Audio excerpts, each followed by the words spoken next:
जैसे कि आप सभी देख सकते हो दोस्तों, TMS156WX करके एक छोटा सा पैनल यानी एक मॉनिटर का पैनल आज हमारे पास रिपेयर के लिए आया हुआ है। तो ये पैनल में सिम्टम ये है कि ये पूरा प्लेन है। तो कोई भी पैनल अपने पास कभी भी प्लेन कंडीशन के लिए आए तो उसे हम स्टेप बाय स्टेप कैसे रिपेयर कर सकते हैं इस वीडियो में मैंने बताया हुआ है। लेकिन वीडियो स्टार्ट करने से पहले कुछ बेसिक जानकारी देना चाहूँगा। देखिए, यहाँ स्केलर बोर्ड के ऊपर इसका नंबर इन्होंने लिखा हुआ है 156P। जब ये नंबर आप डालोगे गूगल पर तब इसका PDF आपको मिलेगा। PDF मिलने के बाद इसकी डिटेल्स यानी क्या मिलेगा, ये जो पैनल के कुछ सिग्नल यानी ये जो LVDS केबल है, ये पैनल HD है या FHD है, इसकी सारी जानकारी मिलेगी। लेकिन मैं आपको बताना चाहूँगा कि देखिए, सबसे पहले ये स्केलर बोर्ड है, जो इतना सा छोटा सा स्केलर बोर्ड है, काफ़ी बढ़िया स्केलर बोर्ड है, छोटा है। सारे डिटेल्स इन्होंने इसके ऊपर लिखे हुए हैं। DC टू DCIC, यहाँ पे एक कॉइल है, जहाँ पे एक ही कॉइल होती है। वो पैनल हमेशा 5 वोल्ट का ही होता है, 5 या 3.3 वोल्ट का होता है। तो देखिए, यहाँ पे एक कॉइल है तो ये पैनल 5 वोल्ट का रहेगा। इसके बाद यहाँ पे LVDS केबल है। LVDS केबल के बाजू में देखिए एकदम ठीक से सिग्नल दिख रहे हैं, 0 - 0+ पहला सिग्नल, 1 - 1+ दूसरा सिग्नल, 2 - 2+ तीसरा सिग्नल, क्लॉक - क्लॉक 4 चौथा सिग्नल और 3 - 3+ पाँचवा सिग्नल। यानी ये पैनल HD है। इसके बाद यहाँ पे इन्होंने वोल्टेज लिखा हुआ है 5 वोल्टेज करके, यानी ये पैनल का रेजोल्यूशन है 1366 × 768। इसके बाद यहाँ पे इन्होंने टाइमिंग कंट्रोल IC दिया हुआ है। इसके बाद देखिए 6 कॉफ है, यानी 6 सोर्स ड्राइवर है, 1 2 3 4 5 6। छोटा है लेकिन 6 सोर्स ड्राइवर है, उसमें कुछ भी प्रॉब्लम नहीं है। इसके बाद अभी हम देखना है, हमें स्टेप बाय स्टेप देखना है। सबसे पहले हमें ये पता चल गया कि ये HD का है, यानी मॉनिटर का पैनल है। मॉनिटर का पैनल होने के बाद भी अपना जो यूनिवर्सल बोर्ड होता है V56, ये लगा के हम इसे ऑन करके देख सकते हैं। आज हम V56 बोर्ड ही यूज़ करेंगे और इसे स्टेप बाय स्टेप कैसे रिपेयर करना है देखेंगे। अभी हम V56 बोर्ड लगाएंगे। V56 वाला बोर्ड लगाने के बाद उसमें 5 वोल्टेज सेट करेंगे, इसे ऑन करेंगे। ऑन करने के बाद कोई भी पैनल अपने पास कभी भी प्लेन कंडीशन के लिए आए तो उसके लिए लगने वाले वोल्टेज होते हैं जो AVDD होता है। देखिए, मैं वोल्टेज बताऊंगा, दिखा देता हूँ। यहाँ पे वोल्टेज AVDD करके पॉइंट है। इसके बाद यहाँ पे देखिए VGL और VGH करके पॉइंट है। इसके बाद यहाँ पे VCOM करके पॉइंट है। ये पॉइंट जो इम्पोर्टेंट वोल्टेज होते हैं, ये सारे पॉइंट हम बोर्ड को ऑन करके स्टेप बाय स्टेप चेक कर लेंगे। LVDS केबल लगा दिए, इसके बाद यूनिवर्सल बोर्ड लगा दिया है, 5 वोल्ट सिलेक्ट कर लिया है। कभी भी ध्यान रखना है वोल्टेज सिलेक्ट करते समय, छोटा पैनल है, मैं इसे ऑन कर देता हूँ। देखिए, इसे ऑन करने के बाद सबसे पहले AVDD पे हम वोल्टेज देखेंगे। मल्टीमीटर को मैंने बाजू में रख लिया है। इसके बाद देखेंगे AVDD। देखिए, AVDD 5 ही है, जो बूस्ट होना चाहिए था, कम से कम 12-15 होना चाहिए था। उसके बाद VGL देखेंगे, VGL भी नहीं दिखा रहा। इसके बाद VGH देखेंगे हम, VGL भी नहीं दिखा रहा। VGH और VGL दोनों भी वोल्टेज नहीं दिखा रहे। इसके बाद यहाँ पे एक VCOM करके पॉइंट है, VCOM भी देख लेते हैं, VCOM भी वोल्टेज नहीं दिखा रहा। तो अभी सबसे पहले IC को हाथ लगा के देखते। देखिए, नॉर्मली IC थोड़ा सा हीट हो रहा है। ऐसे समय कभी भी कोई IC हीट होता रहेगा तो इसे हमें बंद करना चाहिए, क्योंकि IC ज़्यादा देर कुछ शॉर्टिंग होने के बाद कभी कभी IC हीट होके जलने के चांसेस बहुत ज़्यादा होते हैं। तो मैंने बोर्ड को ऑफ़ कर दिया है। अभी ऑफ़ करने के बाद कभी भी कोई पैनल अपने पास प्लेन कंडीशन में आए तो सबसे पहले हमें DC टू DCIC के वोल्टेज चेक करने होते हैं। बराबर वोल्टेज चेक करने के बाद समझो वोल्टेज बराबर होते हैं तो हम साइड को अप पे जाते हैं और कोई सप्लाई या सिग्नल मिस है या नहीं देखते। लेकिन इस कंडीशन में वोल्टेज ही नहीं बनते। तो अभी हमें क्या करना है, लो ओम्स वाला कॉन्सेप्ट फिर से एक बार देखना है। तो मल्टीमीटर को हम बीप पे डालेंगे। मैंने एक पॉइंट ग्राउंड को टच कर दिया है, तो मैं ग्राउंड को टच नहीं करूँगा। तो चलिए अभी हम देखेंगे कि इसमें हमारे जो सप्लाई है यानी AVDD सप्लाई ग्राउंड से शॉर्ट है या नहीं। देखिए, मैं AVDD पे लगाने के बाद 557 करके आ रहा है। इसके बाद में अभी VGH पे लगाऊंगा। देखिए, VGH पे लगाने के बाद 518 आ रहा है, यानी बीप नहीं बज रही। इसके बाद देखिए, मैं ठीक से लगा देता हूँ। VGL वाले पॉइंट पे लगाने के बाद यहाँ पे 535 लिख के आ रहा है।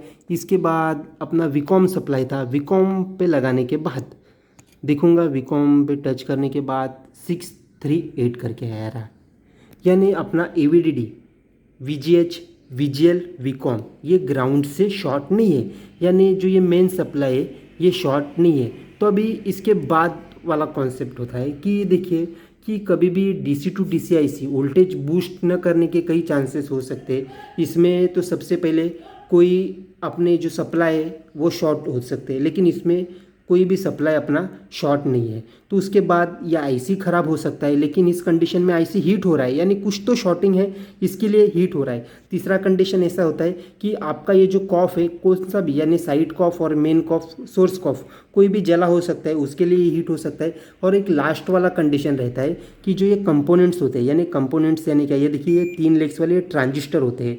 ट्रांजिस्टर जैसे दिखते हैं, कभी कभी इसमें ट्रांजिस्टर और डायोड भी सेम होते हैं। तो ये ट्रांजिस्टर, डायोड और इसके साथ जो ये कैपेसिटर दिखते हैं छोटे छोटे, ये शॉर्ट हो सकते हैं। तो अभी हमें करना क्या है, जो ये पूरा छोटा सा सेक्शन है DC टू DC IC का, हम इसके ऊपर के कैपेसिटर एक एक करके चेक करेंगे। एक पॉइंट पहले ही मैंने ग्राउंड को टच कर दिया है, एक ही लगा के देखूंगा मैं, क्योंकि मैं दोनों नहीं पकड़ूंगा क्योंकि पहले से ये जॉइंट है। तो अभी हम देखेंगे कि जो कैपेसिटर है ये शॉर्ट दिखाते हैं या नहीं। चलिए एक एक करके हम नीचे से, मैं आपके सामने ही स्टार्ट करूँगा चेक करना। इनमें से एक लेग पैरेलल विद ग्राउंड रहेगा तो बीप देगा। देखिए इस पर बीप नहीं है, इस पर बीप है, बराबर है। ये यानी ये देखिए 564 दिखा रहा है, AVDD वाला शॉर्टिंग नहीं है। इसके बाद देखिए ये कैपेसिटर दिखा रहा हूँ, ये भी शॉर्ट नहीं दिख रहा, दोनों साइड को मैं लगाऊंगा, ये भी शॉर्ट नहीं है। इसके बाद देखिए ये बीप दे रहा है, एक साइड बीप है, दूसरी साइड बीप है क्या, देखते हैं, नहीं, दूसरी साइड बीप नहीं है। इसके बाद बाजू में देखिए ये कंपोनेंट्स, ये इस पर भी बीप नहीं है, इसके दूसरे बाजू में बीप है क्या, नहीं, इसमें भी बीप नहीं है, ये शॉर्टिंग नहीं है। इसके बाद देखिए ये कैपेसिटर के इस साइड बीप दे रहा है, एक साइड बीप दे रहा है, दूसरी बाजू देखेंगे बीप देता है या नहीं। दूसरी बाजू लगाने के बाद 532 दिखा रहा है, यानी ये भी शॉर्ट नहीं है। कैपेसिटर तो शॉर्टिंग नहीं बता रहे, देखेंगे हम एक एक करके सारे कैपेसिटर। देखिए इस पे लगाने के बाद एक साइड शॉर्ट है, दूसरी साइड लगा के देखता हूँ, ये 553 करके है, यानी ये भी शॉर्ट नहीं है। इसके बाद देखिए साइड वाले कॉर्नर पे कैपेसिटर देख रहे, इस पे 0 बता रहा है। अभी इसकी दूसरी बाजू लगाने के बाद देखेंगे 633 बता रहा है, यानी ये भी शॉर्टिंग नहीं है। इसके ऊपर वाला देखते हैं, एक साइड शॉर्ट है, दूसरी साइड नहीं, ये भी 640 है। और कोई कैपेसिटर देखते हैं जो हमसे बचा हुआ है क्या, देखिए अभी देखिए ये हुआ। इसके बाद देखिए साइड में ये भी शॉर्ट नहीं है, एक साइड तो बीप देगा, एक साइड नहीं देगा। कभी भी दोनों साइड कैपेसिटर की बीप नहीं देनी चाहिए। इसके बाद देखिए ये है, यहाँ पे ये शॉर्ट है, एक साइड बता रहा है, दूसरी बाजू नहीं बता रहा, दूसरी बाजू भी वो बता रहा है, वैल्यू बता रहा है। इसके बाद देखिए बीच वाले में ये देखिए एक कैपेसिटर है, इसके एक साइड बीप दे रहा है, दूसरी बाजू देखते हैं, दूसरी बाजू भी बीप दे रहा है, यानी शायद से ये कैपेसिटर शॉर्टिंग होने के चांसेस है। देखिए एक साइड बीप दे रहा है, ये ठीक से दिखाऊंगा, एक साइड बीप दे रहा हूँ। इसकी दूसरी बाजू लगाने के बाद देखिए इस साइड भी बीप दे रहा है, ये साइड भी बीप है, ये साइड भी बीप है। ये कैपेसिटर शायद से शॉर्ट हो सकता है। अभी हम क्या करेंगे, सबसे पहले हम इस कैपेसिटर को ओपन करेंगे। ओपन करने के बाद जो अपने वोल्टेज है AVDD VGH VGL और वीकॉम आते हैं या नहीं देखेंगे। मैं इसे डायरेक्टली ओपन कर दूंगा, एक साइड इसकी उठा दूंगा, उठाने के बाद समझो शॉर्टिंग निकल चुकी है, तो हम देखेंगे कि अपने वोल्टेज बूस्ट होते हैं या नहीं। समझो ये निकाल के भी शॉर्टिंग नहीं निकलती तो हमें आगे बढ़ना पड़ेगा। आप देख सकते हो मैंने कैपेसिटर की एक साइड ओपन कर दी है, देखिए ओपन कर दी, इसे मैंने ओपन कर दिया है। एक साइड से ओपन करने से अच्छा इसे मैंने बाजू में निकाल के रखता हूँ। निकालने के बाद अभी हम देखेंगे कि इसमें शॉर्टिंग है या नहीं। तो देखिए सबसे पहले ये दोनों साइड भी बीप दे रहा था, अभी हम देखेंगे कि ये इस साइड तो बीप है, शॉर्टिंग है या नहीं देखेंगे। नीचे वाले साइड देखिए, नीचे पहले तो दोनों साइड भी बीप दे रहा था, अभी इसे निकालने के बाद 1358 करके बता रहा है। तो देखिए एक साइड है, एक साइड तो रहेगी क्योंकि कंटिन्यूटी देखिए, उसके बाद दूसरी बाजू ये बीप नहीं दे रहा। तो अभी हम क्या करेंगे, जो ये पैनल लगाया है इसे मैं ऑन करूँगा। सबसे पहले मल्टीमीटर को हम वोल्टेज पे लगाएंगे, वोल्टेज पे लगाने के बाद इसे हम ऑन कर देते।